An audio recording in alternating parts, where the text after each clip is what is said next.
Then friends, we are here Healthy Organic Farm. So while you are keeping the bed, between the bed for shade, you can use any plantation. That will be multi-layer for you, because as open bed will be it won't sustain sunlight or any other thing. So like plantation will be there, means it will be good to regeneration of the this one uh, earthworm, as well as more fast vermicompost making for them, because in sunlight it won't work much.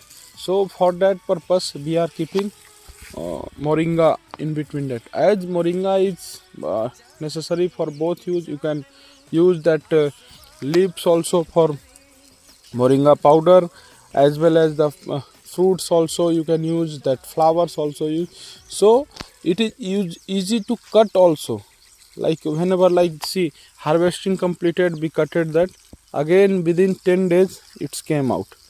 So after 10-15 days again it will create the shade here. So you need to put moringa, is easy to handle. Anyway you can cut anytime, you can cut, and it is multi-purpose. The outcome from moringa will be organic now, like the moringa powder, moringa leaf. So you can sell to customer both moringa powder, moringa leaf, and moringa as well, and vermicompost as well.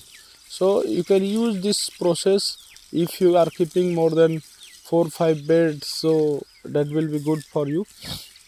As well as while watering, no need to keep separate water for them, because while you are watering, the roots will be from downside, it will take from the wormy bus, it will come from the bed and it will go to moringa roots. So the growth will be good, and the outcome will be good. So you can do in this way, that will be good result. Thank you.